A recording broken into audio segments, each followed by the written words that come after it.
Ok, muy buenas tardes a todos. Vamos a estar continuando con nuestro estudio.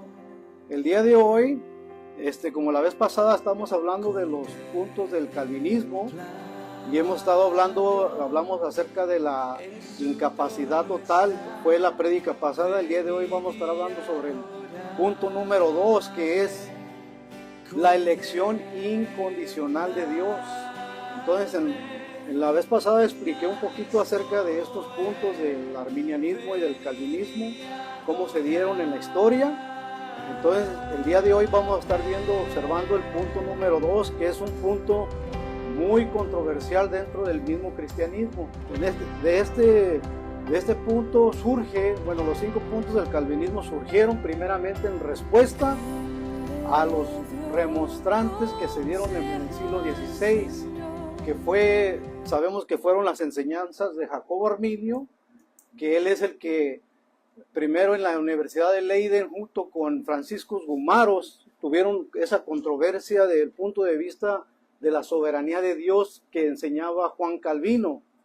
Juan Calvino nunca formuló estos 5 puntos del calvinismo, sino que Juan Calvino enseñó acerca de la soberanía de Dios, pero en respuesta, cuando aparece Jacobo Arminius y en la Universidad de Leiden empiezan a tener controversia acerca del punto de vista de la predestinación de Dios y la soberanía de Dios. Entonces, en el siglo XVII, principios en el XVI-10 para ser exactos, vienen los demonstrantes que presentan estos 5 puntos que estaban en contra de las enseñanzas de de la soberanía de Dios. Entonces nacen primeramente los puntos del arminianismo y después vienen los 5 puntos del calvinismo, que es en el siglo XVII, principios en el año 618, 1618 y 1619. Entonces, en este tiempo es cuando surge y se formulan estos 5 puntos del calvinismo. Ahora, el acróstico TULIP no se formuló hasta por acá en el siglo XX, siglo XIX, siglo XX. Eso fue un proceso que fue progresivamente.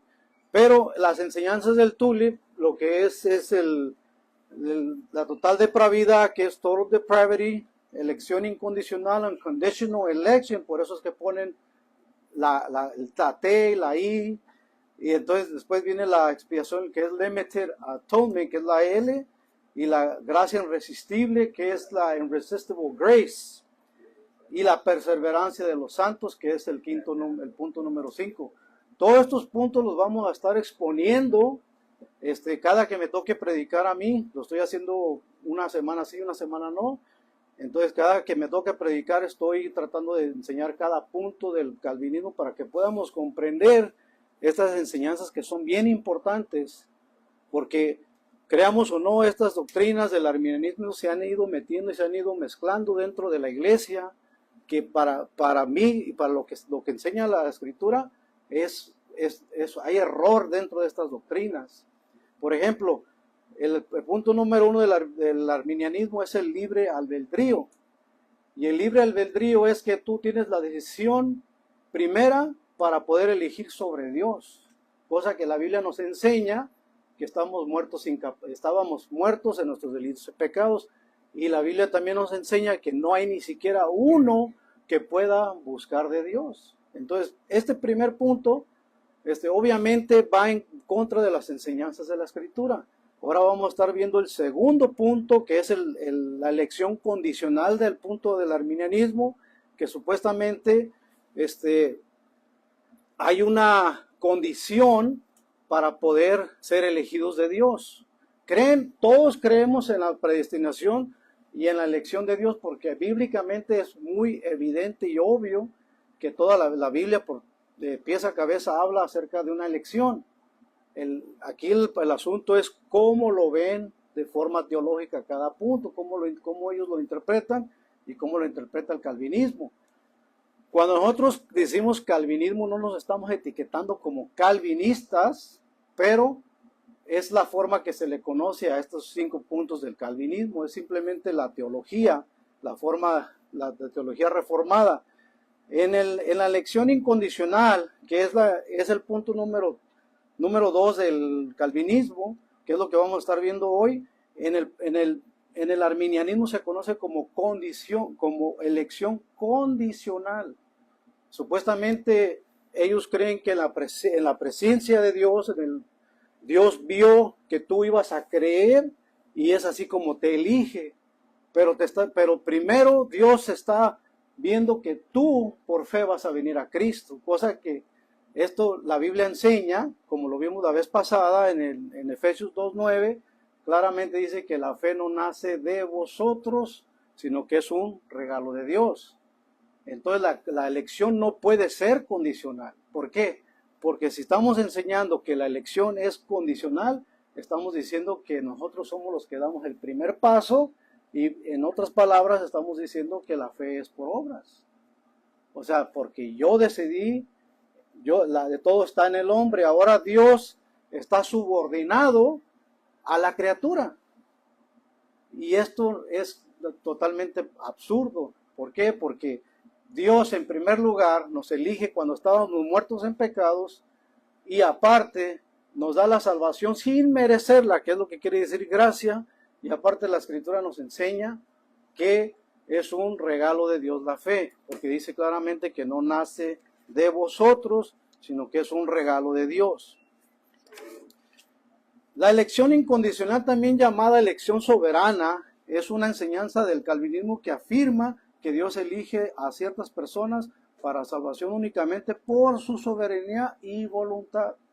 Es solamente por la voluntad y la soberanía de Dios y la misericordia que Dios tuvo para con nosotros.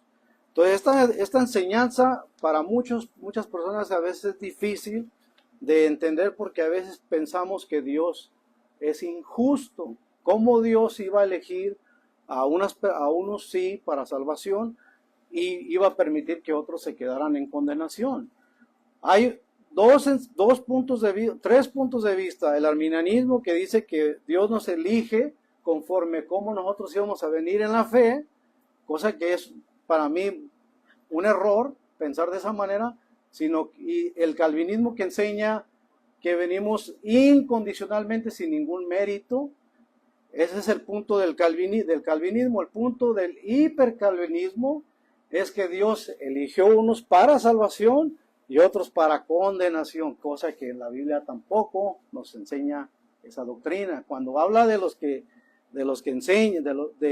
se condenan, es porque merecidamente teníamos nuestra condena.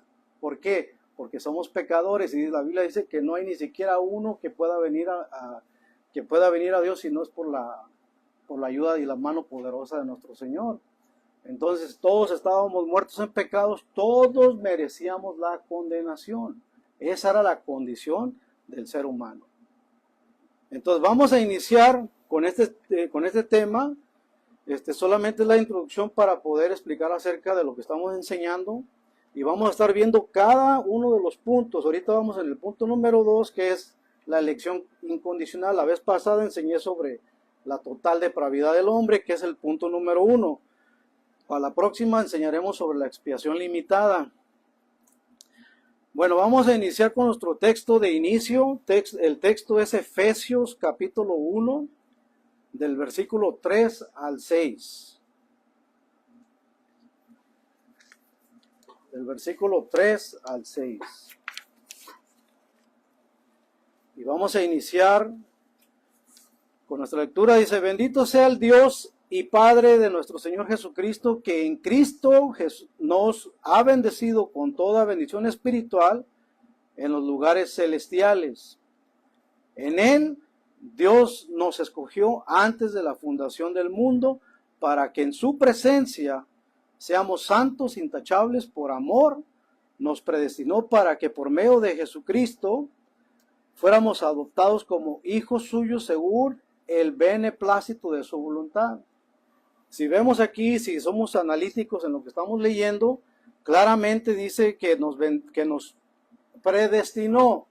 desde antes de la fundación del mundo, cosa que aún ni siquiera existíamos, cosa que aún ni hacíamos ni el bien ni el mal. Entonces, ¿qué mérito puede tener el hombre para que diga, yo me merecí esta elección porque Dios vio que yo iba a ser una buena persona o yo iba a venir a la fe en Cristo? Cosa que si estábamos muertos espiritualmente, un muerto simplemente está incapacitado totalmente. También vemos en este versículo 5, dice, nos predestinó para que por medio de Jesucristo fuéramos adoptados como hijos suyos según el beneplácito de su voluntad. O sea, todo fue por la voluntad de Dios nada más. La doctrina de la elección divina muchas veces causa tropiezo porque toca el orgullo humano. Toca el orgullo humano. ¿Por qué razón? Porque queremos decir, no, es que yo decidí por Dios. Y yo creo que todos en algún punto de nuestra vida cristiana creímos que decidimos por Dios. Porque alguien hizo una oración o alguien hizo un llamado y levanté yo mi mano y dije, yo sí creo en el Señor, y porque yo tomé esa decisión, o sea, yo fui el que decidí por Cristo. Pero la Biblia no nos enseña eso. La Biblia nos enseña claramente que esa fe que nace en nosotros viene de Dios, y encontramos también versículos donde la Biblia nos enseña que dice, ustedes no me eligieron a mí, sino que yo los elegí a ustedes, y palabras del mismo Jesucristo. Entonces vemos que eso toca a veces el orgullo, porque a veces queremos creer que por nuestra sabiduría o nuestra voluntad venimos a Dios. Y tenemos a Dios subordinado, esperando para que nosotros decidamos ir a Él o arrepentirnos.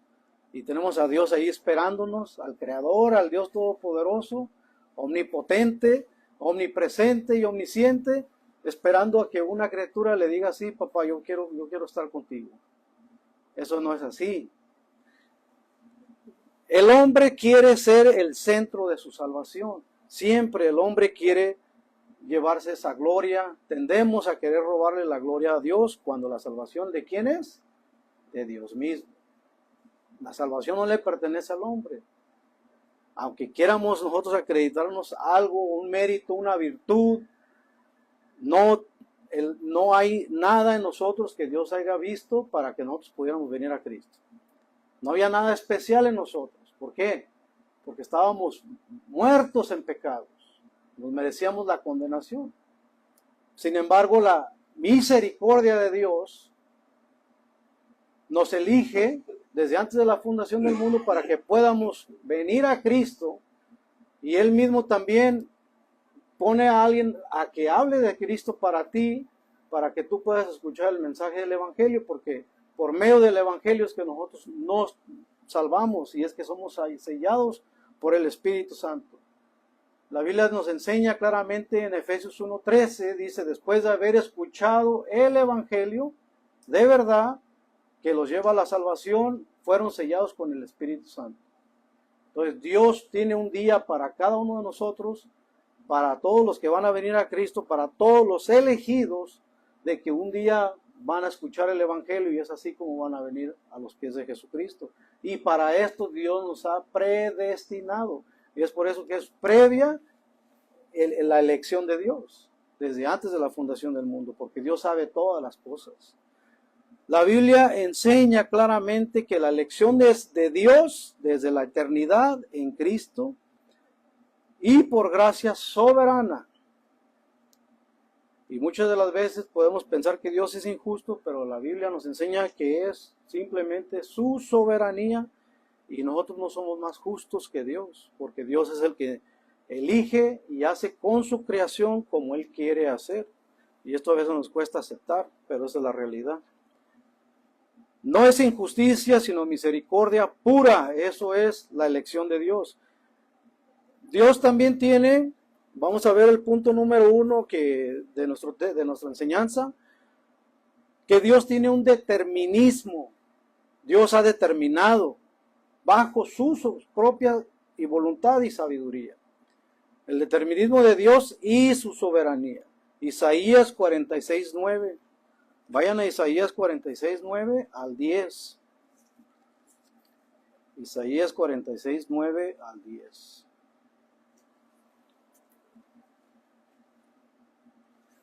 En Isaías dice así: acordaos de las cosas pasadas, desde los tiempos antiguos, porque yo soy Dios y no hay otro Dios, y nada hay semejante a mí, que anuncio lo por venir desde el principio y desde la antigüedad, lo que aún no era hecho, que digo, mi consejo permanecerá y haré todo lo que quiero. Vemos aquí que Dios tiene absolutamente control de todo, de todo. Dios gobierna absolutamente todas las cosas. Nada ocurre fuera de su voluntad. La historia humana, los gobiernos, las naciones y la salvación están bajo su decreto eterno.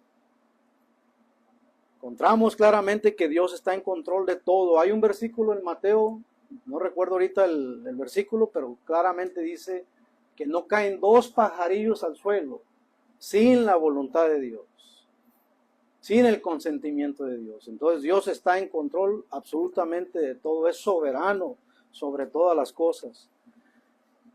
Lo que para el hombre es azar, para Dios es un plan perfecto. Vayan a Juan 17:9. Juan 17:9, aquí vamos a ver cómo Dios determina, tiene un determinismo dentro de su soberanía. Juan 17:9, perdón. Juan 17:9, perdón. Juan 17:9 dice: yo ruego por ellos, no ruego por el mundo, sino por los que me diste, porque son tuyos. La Escritura nos enseña claramente que Cristo dice: no ruego por el mundo, sino por aquellos que tú me diste. ¿Quiénes son los que me diste? Los elegidos, los que han creído y los que han venido a los pies de Jesucristo por medio del Evangelio. Cristo espera a aquellos a los cuales Dios mismo les dio, porque es Dios el que está en control de todo. Dios es quien determina en la elección. Hechos 2:47. Hechos 2:47. Mientras alababan a Dios y brindaban ayuda a todo el pueblo, y cada día el Señor añadía a la iglesia a los que habrían de ser salvos. Ven cómo Dios está en control absolutamente de todo, y Dios atrae y añade a la iglesia a todos aquellos que han de ser salvos. De alguna manera o de otra, Dios tiene un llamamiento para la persona que es elegida por Dios desde antes de la fundación del mundo. La elección es antes de la fundación del mundo. Efesios 1:4, los versículos de nuestro inicio. Efesios 1:4, según nos escogió en él antes de la fundación del mundo. O sea, desde antes de que el mundo fuera creado, Dios ya nos había escogido. Dice, nos escogió en él antes de la fundación del mundo para que fuésemos santos y sin mancha delante de él en amor. O sea que Dios nos escoge desde antes de la fundación del mundo también para que vivamos en santidad y para que estemos limpios por medio de la sangre de Cristo, que es el sacrificio perfecto para los elegidos, para que sean redimidos en la sangre preciosa de nuestro Señor Jesús. Dice Segunda de Timoteo 1:9, Segunda de Timoteo 1:9. Vean lo que dice aquí. ¿Quién nos salvó y llamó con llamamiento santo? No conforme a nuestras obras, o sea, no hay ningún mérito en el hombre, sino según el propósito suyo El propósito suyo es de Dios, no es del hombre, sino con el propósito suyo y la gracia que nos fue dada en Cristo Jesús antes de los tiempos de los siglos, antes de que existiera el tiempo, antes de que existieran los siglos. Ya el Señor nos había llamado y ya nos había elegido.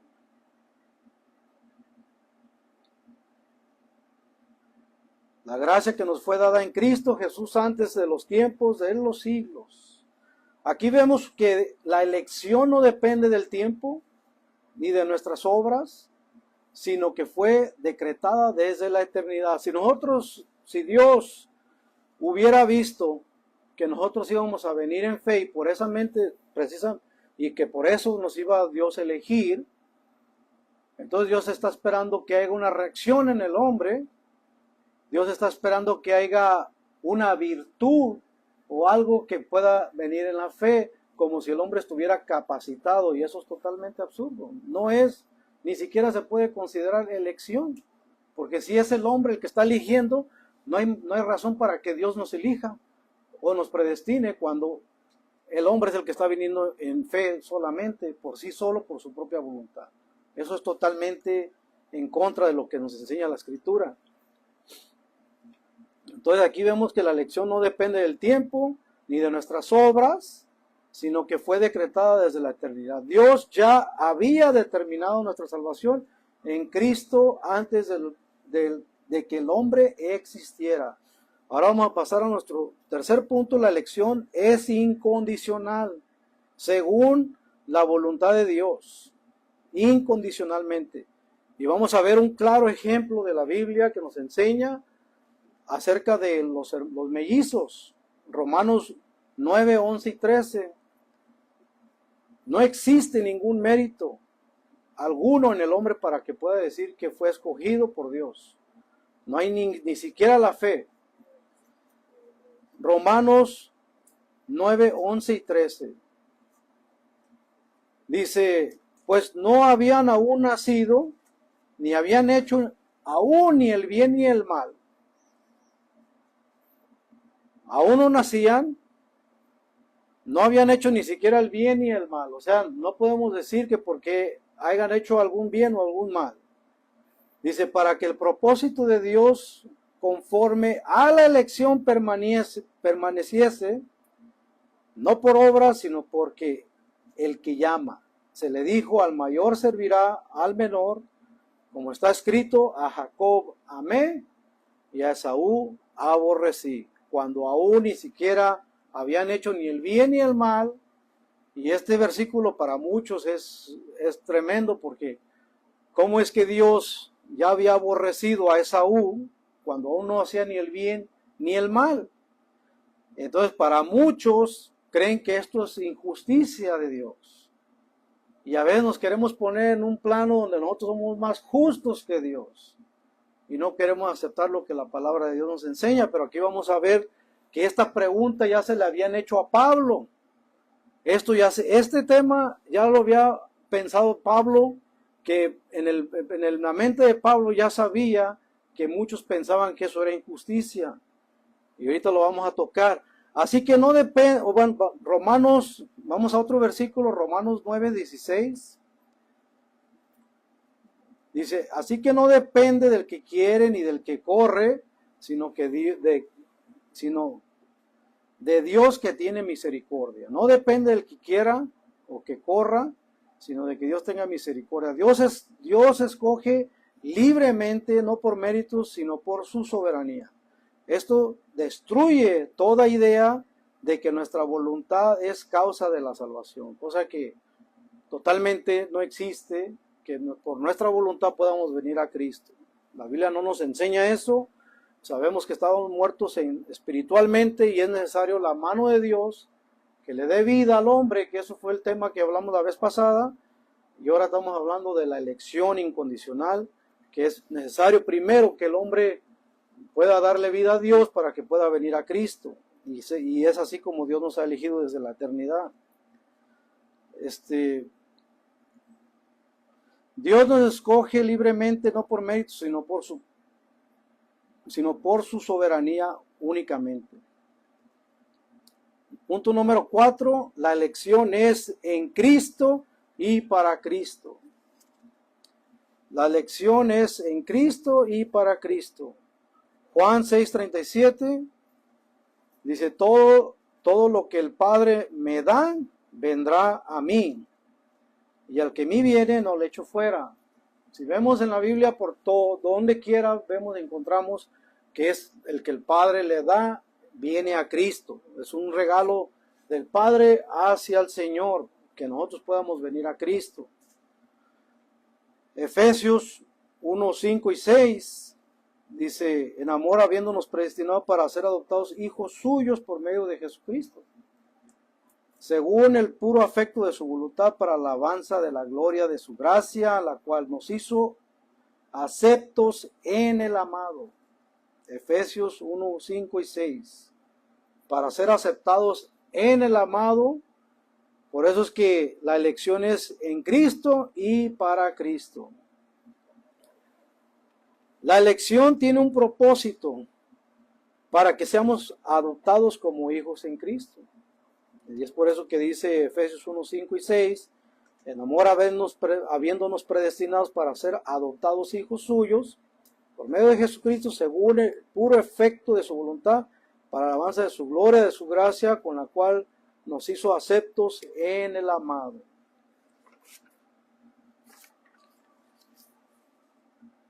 Y que todo apunte a la gloria de la gracia de Dios, de nuestras vidas en Cristo Jesús. Todo merecemos darle toda gloria, toda honra a nuestro gran Dios y Salvador. Por eso es que tenemos este principio dentro de también un principio que tenemos, que solo a Dios sea toda la gloria, soli Deo gloria. Punto número 5, vamos a ver nuestro punto final, dice, la elección no es injusticia de Dios. Recuerden el versículo que leímos de los mellizos de Jacob y Esaú. Y esta pregunta Pablo la responde, porque muchos a veces piensan que es injusticia de Dios, de que como Dios había aborrecido a Esaú y a Jacob lo amó. ¿Qué había en Jacob de bueno que pudiera decir Dios, por eso lo elegí? ¿O qué había en Esaú malo o bueno? Vemos en la Biblia que Esaú rechazó su primogenitura, pero vemos en la Biblia también que Jacob era embustero y engañó al padre para quitarle la primogenitura al hermano. Entonces, ¿qué había de virtud tanto en Jacob como en Esaú? No había ninguna virtud. Por eso es que la elección es incondicional. Pero muchos aún todavía nos atrevemos a pensar que es injusticia de Dios. Ahora, ¿por qué no es injusticia? Porque en primer lugar todos estábamos muertos en pecados y merecíamos la condenación. Pero Dios tuvo misericordia de los que Él quiso tenerla y elige a un grupo para salvación. Y les da y dándonos gracia por medio de Jesucristo. Pero al otro grupo que no elige, cuando son merecedores de la condenación. Entonces no hay injusticia de ninguna manera. Dice en este quinto punto, dice Romanos 14 al 15. Y esta pregunta se la hicieron ya al apóstol Pablo. Y él la responde, dice, ¿qué pues diremos? ¿Que hay injusticia en Dios? En ninguna manera, pues a Moisés dice, tendré misericordia del que yo quiera tener misericordia, y me compadeceré del que yo me quiera compadecer. Entonces Dios está actuando de manera soberana dentro de todas sus criaturas. Cuando todos merecíamos justamente el castigo eterno, Dios tiene misericordia de un grupo porque quiso tenerla, simplemente así de fácil. Romanos 9, 20 y 21. Mire lo que dice aquí el apóstol Pablo. Romanos 9, versículo 20 al 21 dice. Mas antes oh hombre, ¿quién eres tú para que alterques con Dios? Dirá el vaso de barro al que lo formó, ¿por qué me has hecho así? ¿O no tiene potestad el alfarero sobre el barro para hacer de la misma masa un vaso para honra y otro para deshonra? La Escritura nos enseña claramente que Dios hace como Él quiere con su creación y Él es soberano sobre toda criatura de esta humanidad. Y aunque a veces nos duele pensar porque queremos salvar a nuestras familias o queremos salvar a todo el mundo que nosotros conocemos y queremos que Dios tenga misericordia de esas personas, pero la realidad es que están muertos en sus pecados y si Dios ha elegido a los que ha elegido es por su pura soberanía y por su gracia.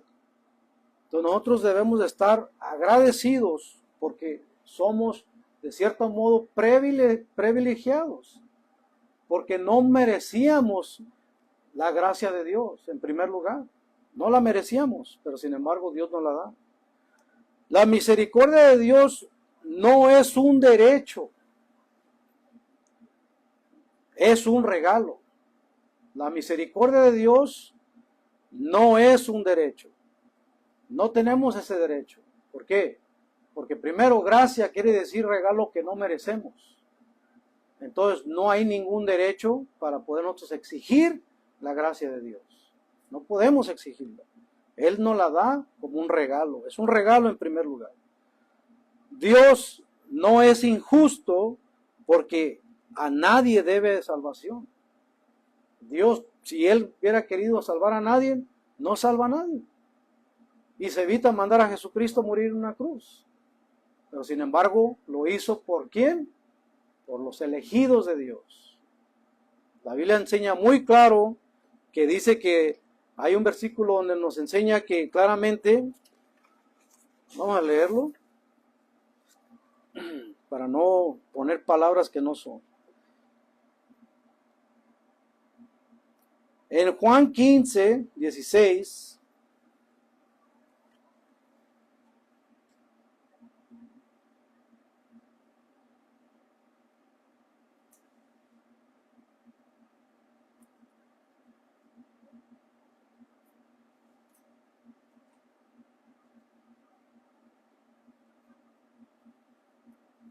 en Juan 15, 16 dice, no me elegisteis vosotros a mí, sino que yo os elegí a vosotros. Y yo os he puesto para que vayáis y lleváis fruto, y fruto que permanezca para todo lo que pidieres al Padre, en mi nombre los daré. Hay un versículo más que me gustaría leer, pero creo que no lo traigo, donde dice que si no fuera por los elegidos, Dios no hubiera cortado el tiempo, pero Dios lo acortó el tiempo por causa de los elegidos. Entonces encontramos que Dios nos da esa misericordia para todos aquellos que han venido a los pies de Cristo. Dios no es injusto porque a nadie le debe salvación. Todos merecemos la condenación. Dios como creador tiene derechos soberanos sobre su creación. Si salva a algunos es por pura misericordia. Si permite la condenación para otros es por su justicia.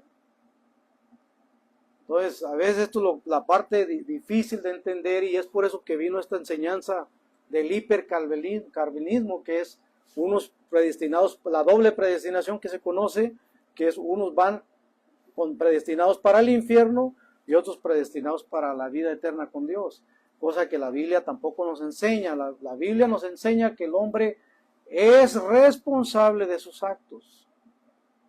Él es responsable y es por eso que si llega la condenación a su vida, es porque él es responsable de sus actos. Entonces Dios no tiene por qué darle salvación a todo ser humano, sino por su soberanía y misericordia, Él decidió salvar a los que Él eligió, desde antes de la fundación del mundo.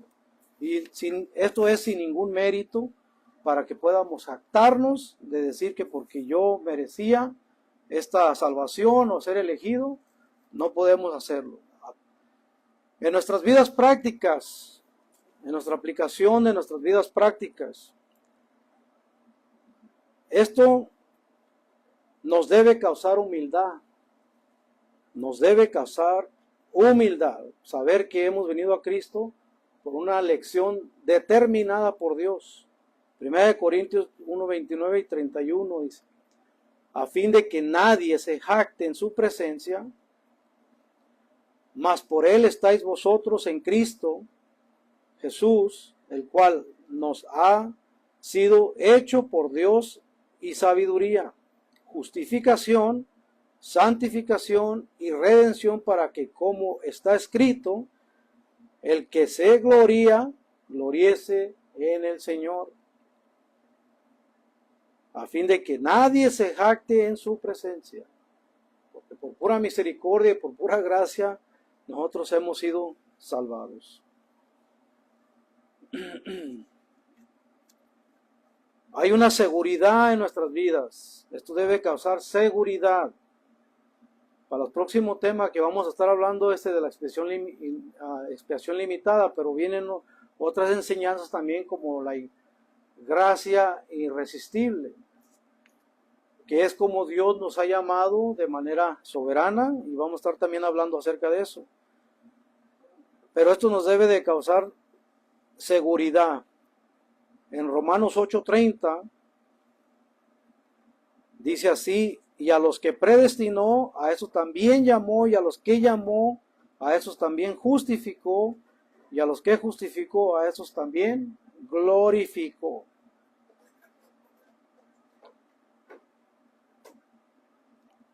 Nos causa también santidad.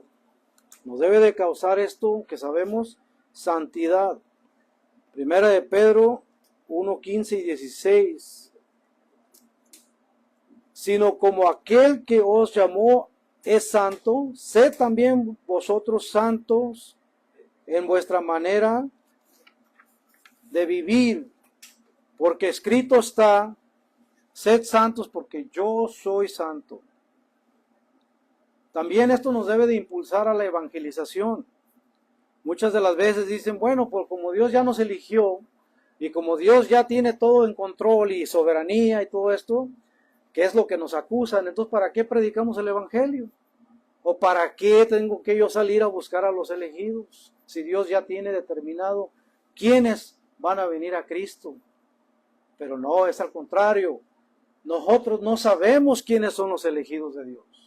Nosotros no sabemos a quién Dios ha determinado que va a venir a la salvación. Y es por eso que nosotros debemos de predicar y debemos de tener con más pasión de predicar el evangelio para encontrar a aquellos que van a venir a los pies de Cristo, que Dios ha elegido desde la eternidad para vida eterna. Entonces esto nos debe de impulsar más aún a llevar la evangelización a cabo.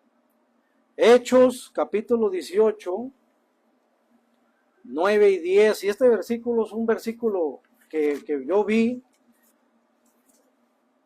Entonces, algo que me interesó tanto y me llamó tanto la atención es cómo Dios tenía pueblo, y esto es cuando Pablo llega a los Corintios, cuando Pablo es llevado a llevar el evangelio. Hechos 18, 9 y 10. Cuando Pablo es enviado a sus viajes misioneros, el evangelio aún no se expandía, aún no llegaba el evangelio de la salvación a estos lugares. Sin embargo, Dios dice aquí en este versículo que tengo pueblo. Miren cómo dice: entonces el Señor le dijo de noche en visión a Pablo: no temas, sino habla y no calles, porque estoy contigo, y ninguno pondrá sobre ti la mano para hacerte mal. Le está dando una seguridad, le está dando una promesa, porque yo tengo mucho pueblo en esta ciudad. ¿Qué pueblo tenía el Señor en la ciudad de Corintios? Una ciudad pagana, llena de idolatría, llena de inmoralidad, donde no se conocía el Evangelio de Cristo. Había uno que otro judío que conocía de Dios, pero no conocían de Cristo. Y Dios mismo ya está diciendo que Él tiene pueblo en esa ciudad. Es algo que me llamó tanto la atención, y podemos encontrar por doquiera en la Biblia cómo Dios tiene a sus elegidos y desde antemano Él sabe quiénes son. Lo dice muy claro. Por eso es que dice la Escritura en Hechos de los Apóstoles también, en el capítulo 13, hay un versículo donde dice: y todos los que estaban determinados para vida eterna vinieron a la salvación, porque Dios ya tenía determinado a los que fueron llamados por medio del Evangelio. Dice en este Hechos 18, 9, 10, algo tan hermoso. Dice: entonces el Señor dijo de noche en visión a Pablo: no temas, sino habla y no calles, porque yo estoy contigo, y ninguno pondrá sobre ti la mano para hacerte mal, porque yo tengo pueblo en esta ciudad. Y ese pueblo eran todos los que iba Pablo a llevarles el mensaje del Evangelio, para que vinieran a Cristo, porque Dios ya tenía un determinismo dentro de la elección de Dios. Entonces, esto es lo que es la elección soberana de nuestro Señor. Y en conclusión, la elección no es injusticia de Dios, es misericordia inmerecida. No es injusticia. En ningún momento hay injusticia. Dios no está obligado a salvar a nadie. Hay que recordar eso. Pero ha decidido en su gracia salvar a muchos en Cristo. A todos aquellos que vienen a los pies de Cristo, a todos aquellos que escuchan el mensaje de redención. ¿Cuál es el mensaje de salvación? Que Cristo murió y resucitó al tercer día.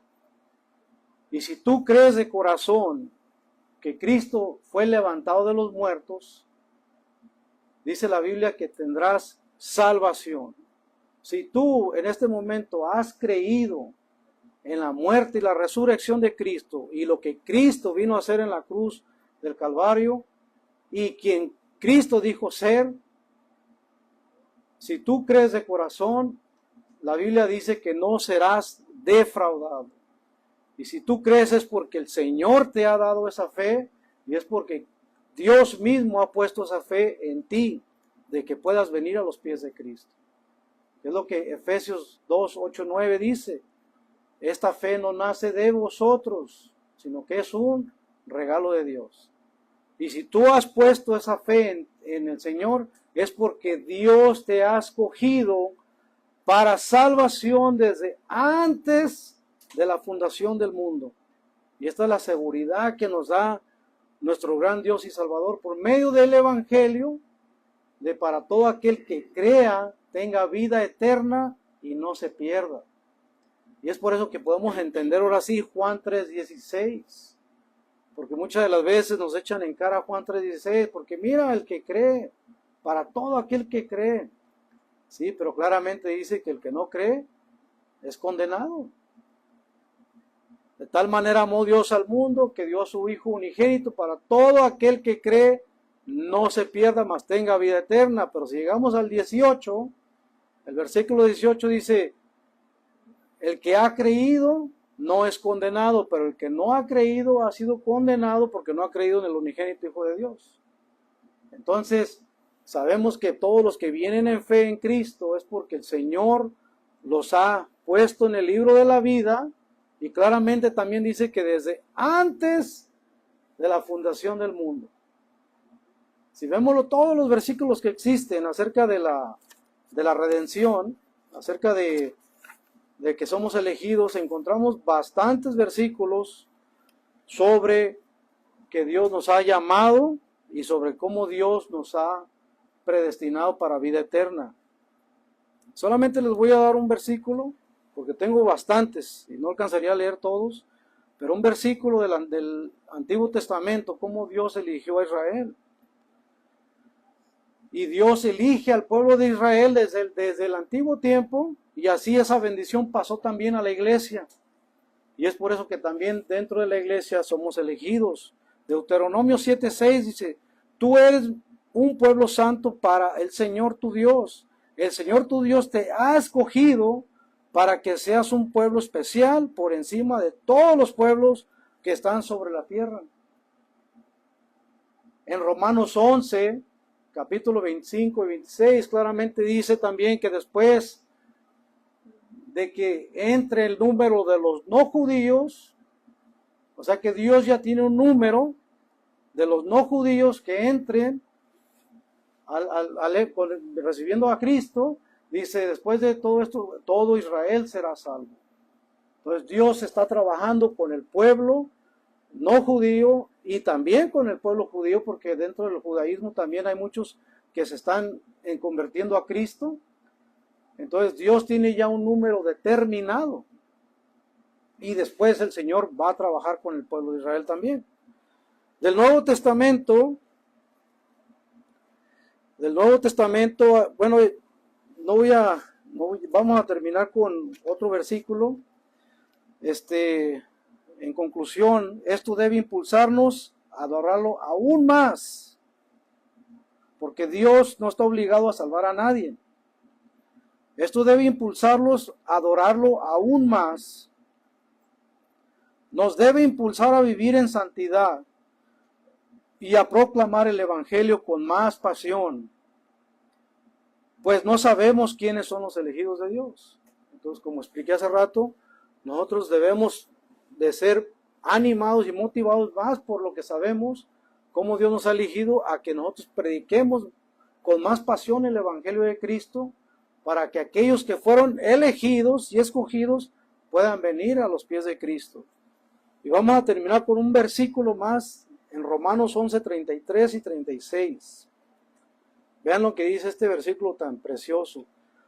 Oh profundidad de las riquezas y de la sabiduría y de la ciencia de Dios.